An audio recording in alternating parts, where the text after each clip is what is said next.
In a world built by makers and visionaries, this channel is where ideas turn into something real. In this video, you'll follow the construction journey of a Hobbit house built patiently, carefully, and entirely by hand.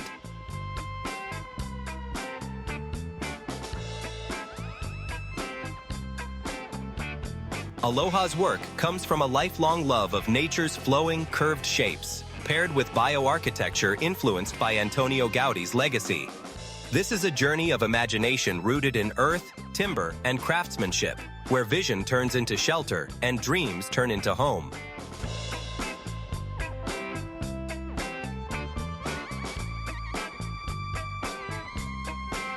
Once the ground is dug out, vertical support posts are set up to stop the wall logs from caving inward and to form a watertight seal. The log ends are charred and hot tar is brushed onto the lower section of each post. The posts are then lowered into the holes dug in the gravel base.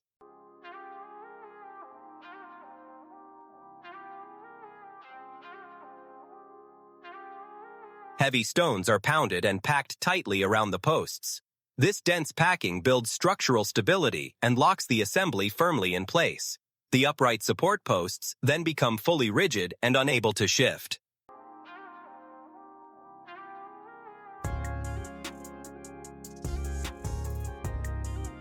The wall logs are laid sideways between the vertical support posts, using only dry, dead wood to guarantee long-lasting strength. Half-rotted logs are still gathered from the woods, but they're set aside as firewood instead of going into the build.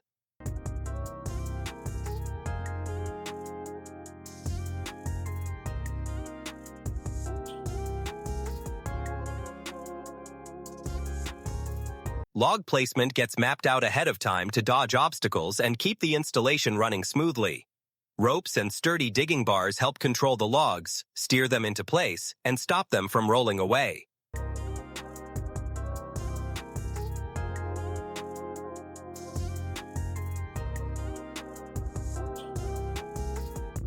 Once the logs are settled in place, soil is packed around them, adding extra support and locking the structure firmly together.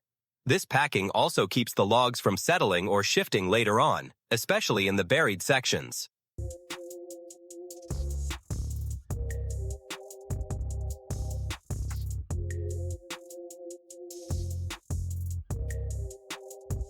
Per the Hobbit house design, the roof takes an arched shape. These arches are built from budget timber boards chosen for their balance of toughness and low cost.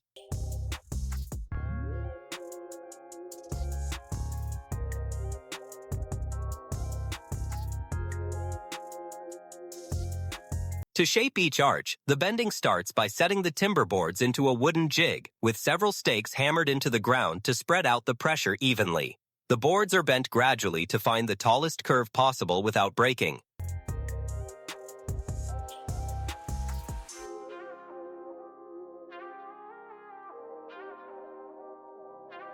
Each arch combines 3 boards layered together and joined with screws and nails to build up full thickness. Extra patches go in wherever needed to strengthen the joints.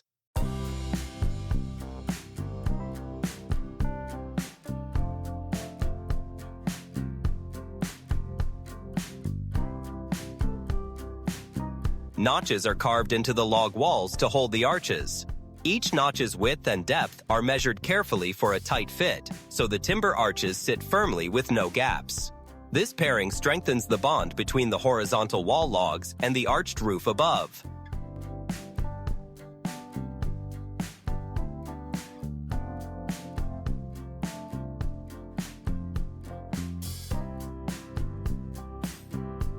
A ratchet hoist helps fine-tune the arches to the correct size. Because timber naturally loosens and flattens out overnight, the hoist keeps tension steady, stopping any abrupt shifts that might break the boards or knock them out of alignment in the wall notches.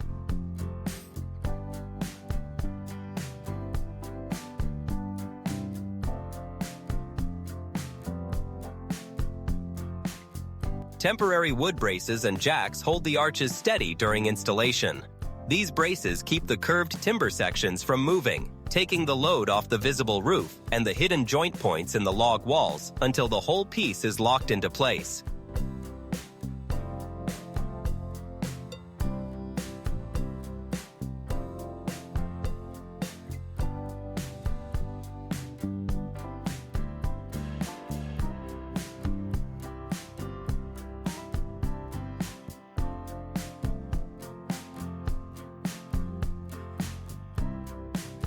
The front and rear log walls carry no structural load at all, meaning they simply mark the vertical edges of the vault without bearing any weight from above. Each log is carefully stacked into position, with close attention paid to keeping the rows level and the joints snug.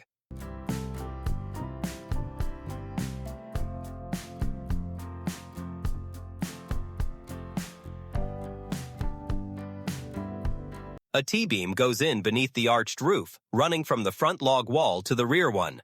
It's positioned precisely to boost structural support and to mark the vault's central line clearly.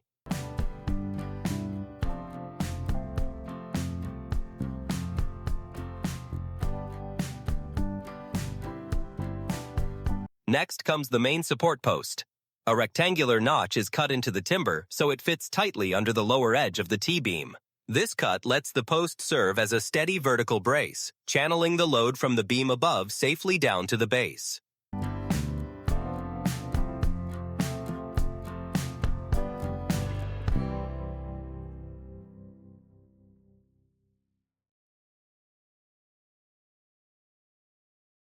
A small notch is also carved out as a footing to keep the upright piece from shifting along the log.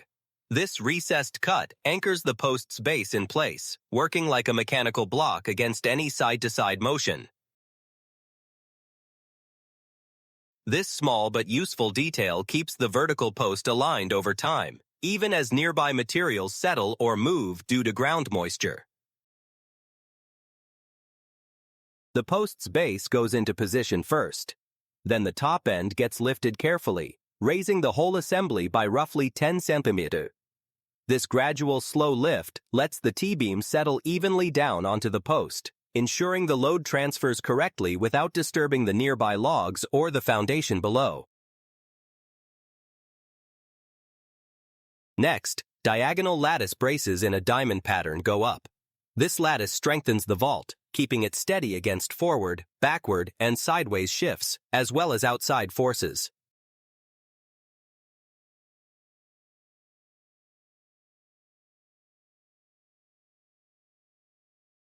Two more timber pieces follow to build an outer arch.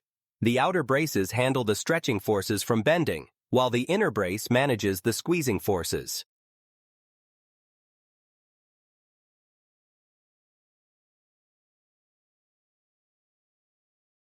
Together, they boost the vault's stability and spread the load efficiently across the hidden frame underneath.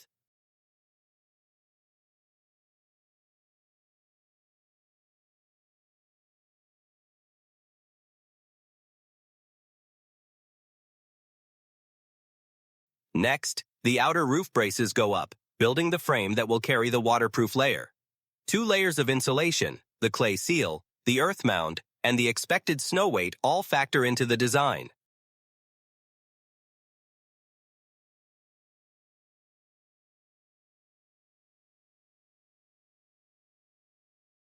Once every roof timber is in place, they get coated with copper sulfate to block fungal growth and extend the structure's lifespan.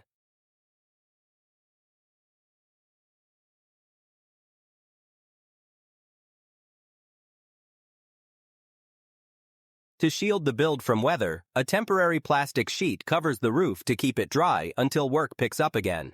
The following day, the vapor barrier goes in, followed by 2 layers of foam insulation, adding thermal protection while keeping the roof structurally balanced. For waterproofing purposes, a heavy bitumen sheet is used to hold all the roof layers firmly together. Since the sheet itself is fragile, the work is scheduled for a warm day to avoid any risk of tearing.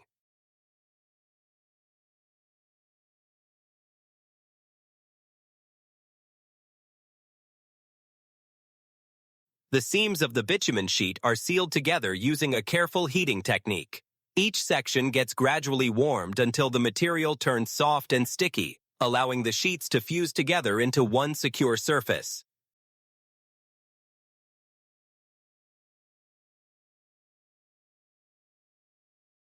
This method creates one continuous waterproof layer that shields the insulation and timber frame underneath. Once waterproofing wraps up fully, the longer roof timbers acting as a sun and rain canopy get cut down to their final form. Each piece is carefully shaped to match the intended roofline, building a steady, consistent overhang that channels rainwater safely away from the house.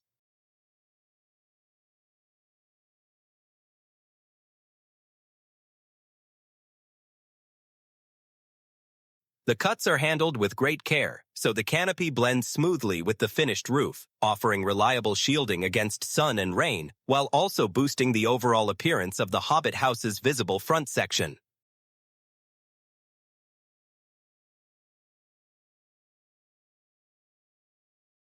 Beyond shielding the structure, the canopy also supports climate control. Shade from the overhang cuts down heat buildup on walls, openings, and doorways, helping keep indoor temperatures steady. In rainier climates, the canopy also makes outdoor spaces more usable by keeping entry areas dry and safe.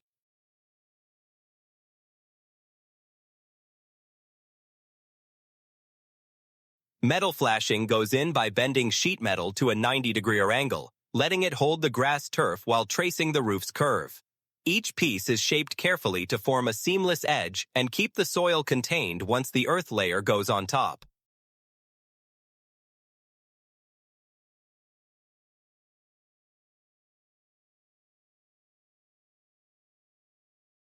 At the structure's front, the exposed timber braces get treated with linseed oil for extra moisture defense.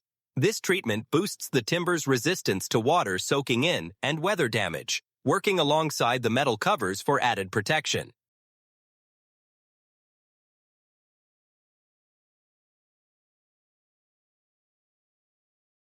Air ducts go in to keep the structure ventilated throughout. PVC pipes run from low outdoor intake points up to higher indoor outlets, encouraging natural airflow and letting incoming air warm slightly during winter.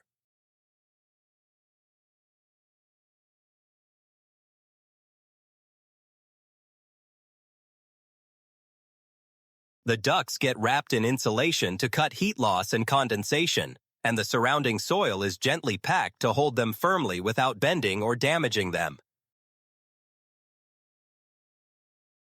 At the structure's rear, the back wall goes up using cedar offcut slabs fitted between the foundation log and the earth wall. The slabs sit tightly together to form a sturdy enclosure while making good use of leftover materials. A plastic liner goes in at the base to block water from seeping through.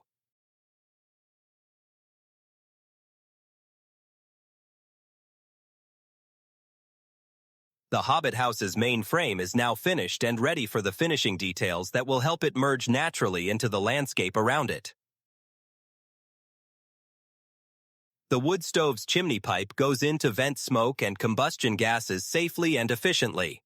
Every connection is sealed and braced for stability, and any roof openings are reinforced and waterproofed to stop leaks.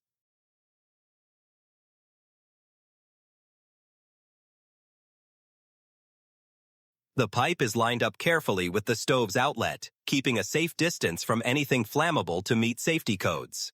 After installation, the chimney gets checked to confirm proper draft and clear airflow for best performance.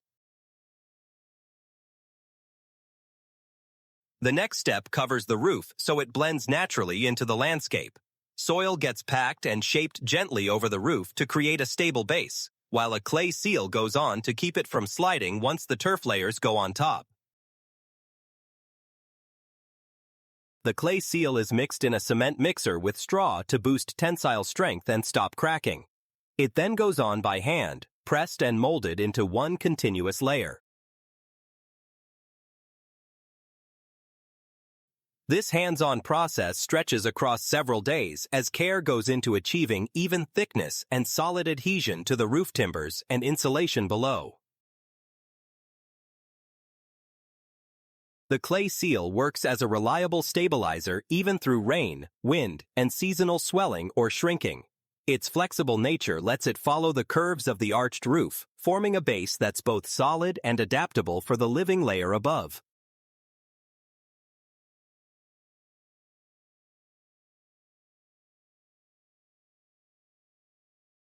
This tight bond between the roof structure and the plant layer boosts natural insulation, supports water drainage, and helps the turf stick properly.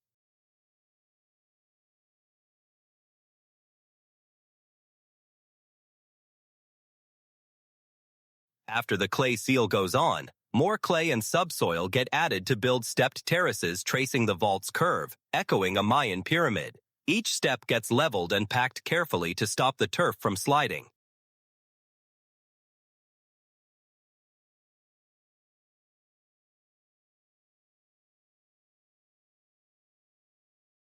Shaping the roof this way lets the structure merge naturally with its surroundings, adding thermal mass, natural insulation, and a smooth blend between the built space and the land around it. The layered earth also nurtures plant growth, encourages biodiversity, and helps manage rainwater, turning the roof into a working, sustainable living feature of the home.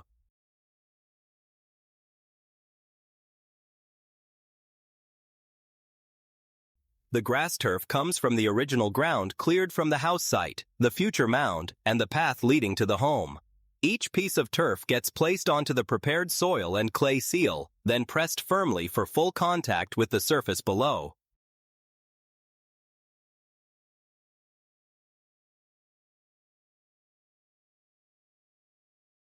Over time, roots dig down into the soil, anchoring the turf securely to the roof. Straw mixed into the clay seal helps hold moisture, supporting strong root growth and stabilizing the living roof.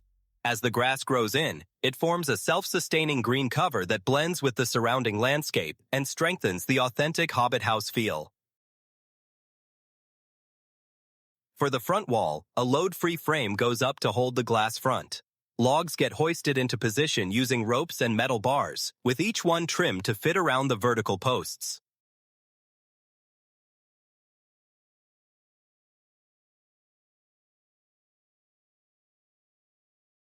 As the logs settle into place, the earth behind them is packed gently without disturbing the protective plastic laid along the base where the logs meet the soil. Any plumbing or wiring gets routed per the building plan before filling the gap between the walls and the earth.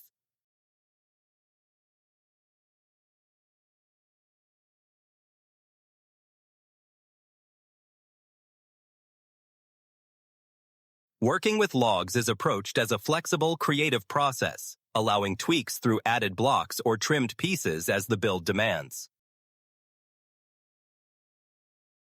Since logs come naturally uneven, they're shaped and fitted carefully using chisels, chainsaws, and saws to nail down precise alignment.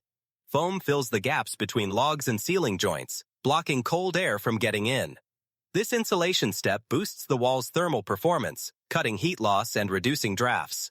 It also muffles sound and creates a flexible buffer that absorbs small log movements from settling or seasonal swelling.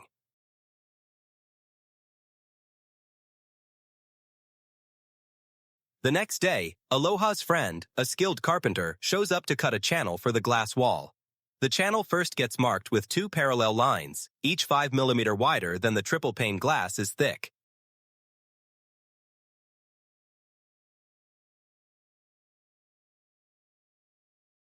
Accuracy and level alignment matter a lot here, though nailing perfect precision with a chainsaw isn't easy.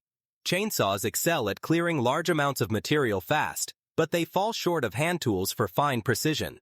So, careful planning and marking become essential.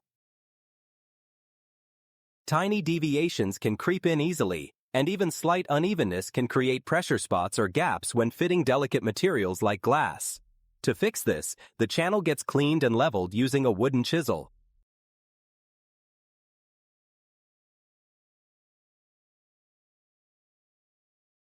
Installing the glass wall follows a simple, logical order. A cleaned board goes in first to support the glass and gets screwed firmly into the thick central rectangular post. Next, vertical boards go up. Since this wall carries no load, the central post bears most of the structural weight, while the vertical boards mainly keep the glass held securely in place.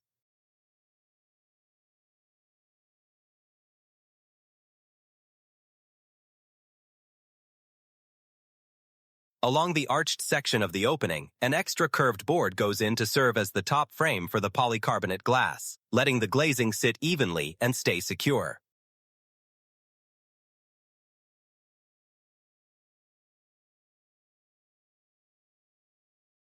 Foam pipes fill every cutout where the glass panels go in.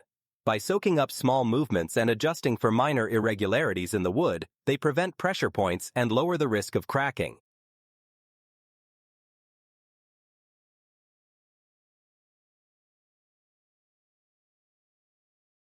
While loading earth onto the roof, a slight buckling shows up unexpectedly on one side of the vault. The fix involves installing an extra upright rectangular post to reinforce the overall structure.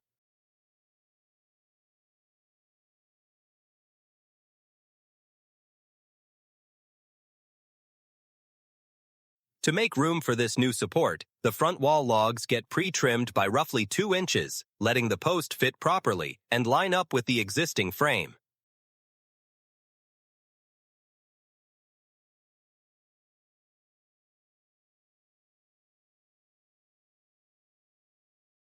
Extra caution comes into play when making these particular cuts with the chainsaw. While edge cutting can feel quick and fairly precise, it still carries a risk of sudden upward kickback if mishandled. The post goes in, and the vault's stability is fully restored, reinforcing the structural integrity of the roof overall.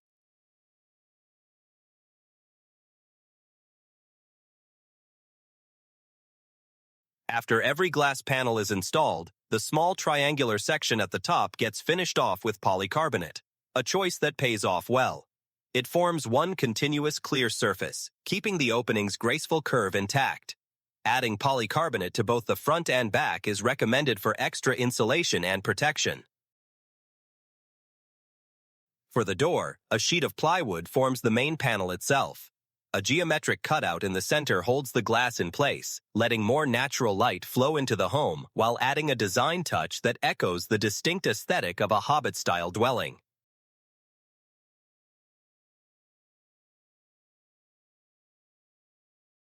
Once the glass goes in, it's locked in place with an inner frame, and the door's remaining gaps get filled with rigid foam insulation for thermal protection on cold winter days. The mix of protective coatings and thoughtful design choices produces a door that's energy efficient, visually appealing, and true to the handcrafted organic feel typical of earth-integrated homes everywhere.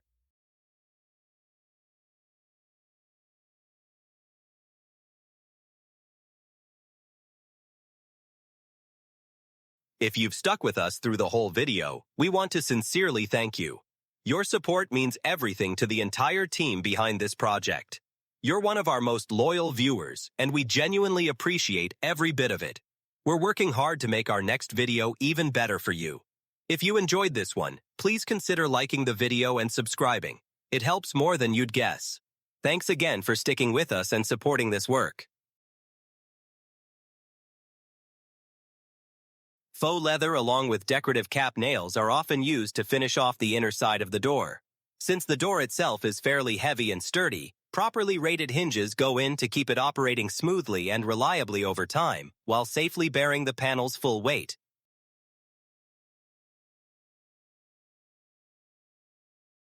Exterior work is nearing the finish line, with attention now on sealing every open gap and tackling all remaining details. Each gap, seam, or unfinished spot gets inspected and corrected with care to ensure lasting durability, weather resistance, and visual consistency, fully shielding the structure from the elements.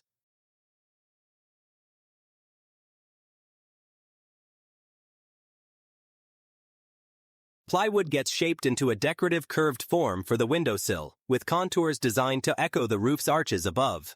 The sill also doubles as a seating spot, offering a cozy place for morning coffee while providing open, unobstructed views of the landscape beyond.